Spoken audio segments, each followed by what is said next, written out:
saaka inteena halkaa fadhida caafimaad baan la soo kacnay lixaadkii ku dhameystiran baan la soo kacday haddii nicmad kasto ilaahay uu nasiyo la oran lahaa balka warama lacag ka bixiya oo indhaha araga lacag ka bixiya oo dhagaha lacag ka bixiya oo hadalka lacag ka bixiya oo socodka lacag ka bixiya oo gacantana isticmaalaysa lacag ka bixi oo hawada lacag ka bixi oo biyaha macaan lacag ka bixi mobilka gacanta aad ku sidataan haddii rasiid lacagta haday ka dhamaato oo isdaminayaayo maaragtaan ku soo dhici maayo kuuna soo dhici maayo hadalla ka bixi maayo bal ka warama haddii la oran lahaa indhahaaga lacag hadaad ku shiban weydo indhahaaga way ka damaya oo hadalku waa iska kaataagaya oo maqalku uu istaagaya oo socodku uu istaagaya halkee bin aadanku lacag ay ka keen lahayd bal ka warama ilaahay raxmadiisa ku socona waa kariim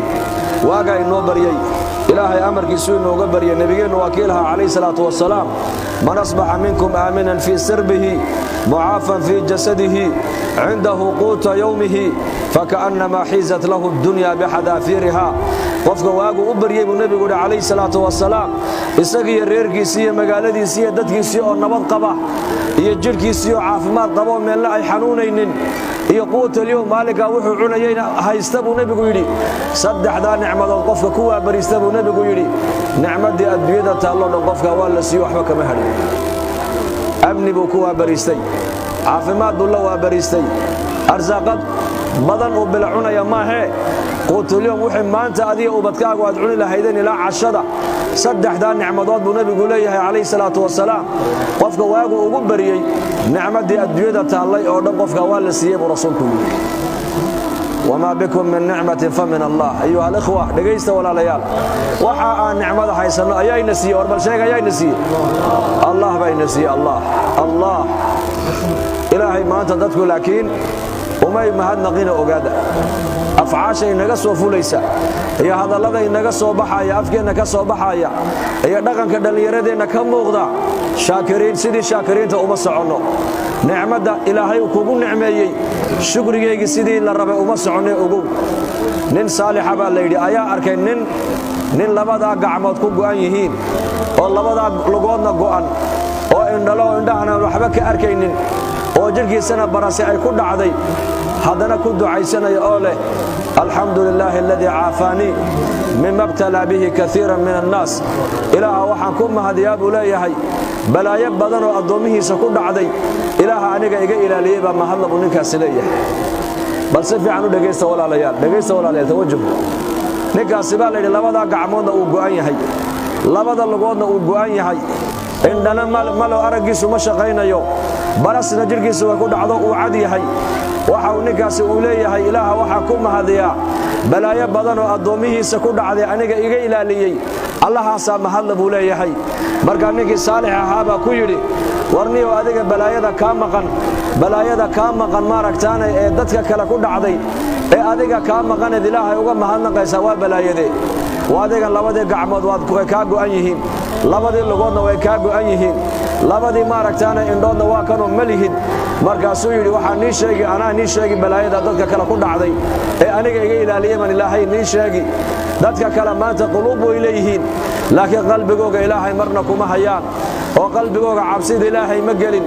oo ilaahay ma xasuustaan oo qalbiga macrifada ilaahay kuma haystaan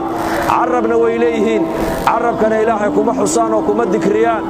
ama aniga ilaahay wuxuu i siiyey qalban shaakiran wa lisaanan dhaakiran ilaahay aniga wuxuu igu deeqay qalbi shaakira baa ilaahay siiyey majmacan dhalinyar buu u badan yahay waa u jeedaa laakiin nicamta ilaahayna siiyey maanta ilaahay ma ku adeecnaa bay kula tahay maqalkii ilaahay ma ku adeecday araggii ilaahay ma ku adeecday caafimaadkii ilaahay ma ku adeecday dhallinyarnimadaada ilaahay ma ku adeecday iqtanim khamsan qabla khamsin buu nabigu yidhi calayhi salaatu wasalaam shan nicmadood inta aad qabto ee shan kale aysan kugu dhicin buu nabigu leeyahay ka qaniimayso wax ka qabso waa shantee intaad caafimaadka hayso ka faa'iidayso caafimaadka intaanad bukoonin dhallinyarnimada ka faa'iidayso intaanad gaboobin nolosha ka faa'iidayso inta aanad dhimanin ghinada ka faa'iidayso intaanad faqiir noqonin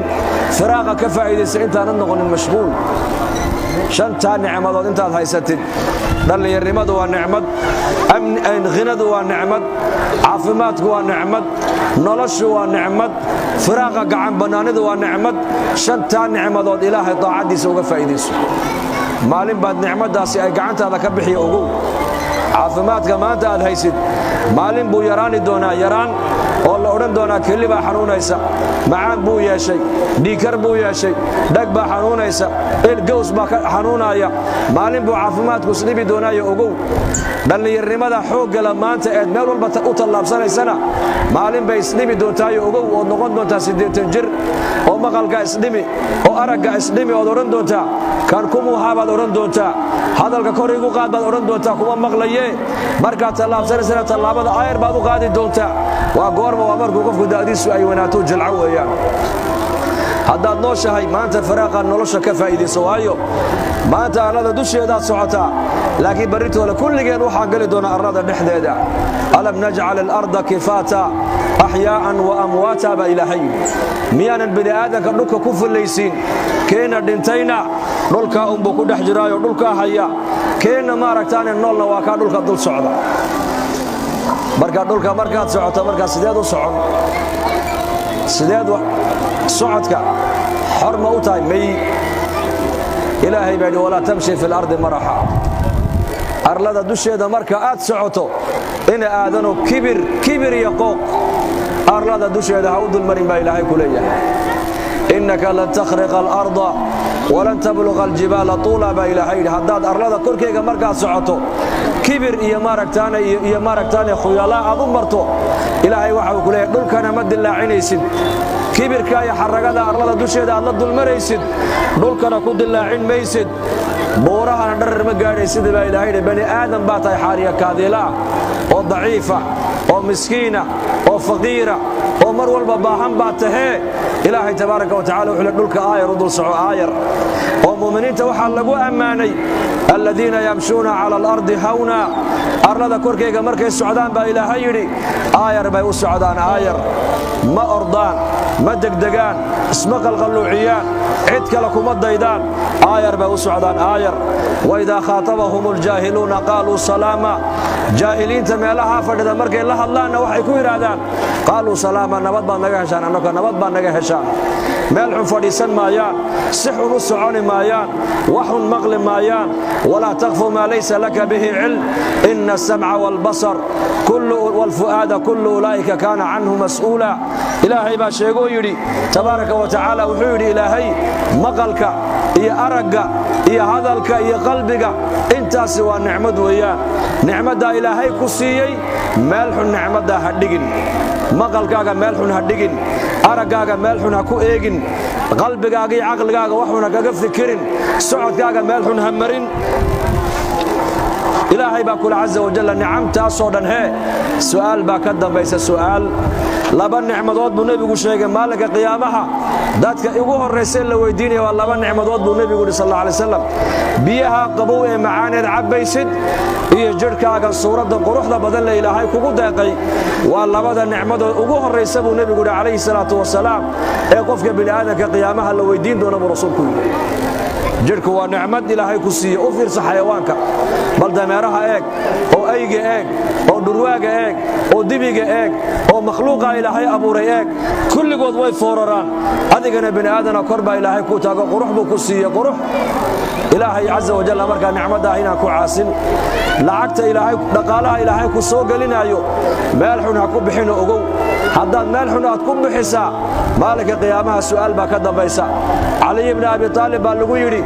adduunyada bal noo sifee caliyow noo sifee markaasuu yidhi adduunyada maxaa niigu sifeeyaa adduunyadu awalkeegu waa tacab aakhirkeeduna waa dhammaad xalaasheedu waa xisaab xaaraanteedu waa ciqaab ninka adduunka dusheeda hanti ilaahay ku siiyey waa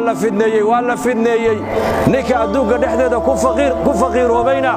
ninkaasina waa ku murugsan yahay bur adduunka dhexdeeda adduunka raaxa ma taalle ogow nololna ma taallo hadday raaxa taalla raaxa aakhiraday taallaa hadday adduunyada raaxa ay taallana dadka ilaahay ku xidhan ee mu'miniinta ayaa qalbigooda ilaahay ku raaxo geliyey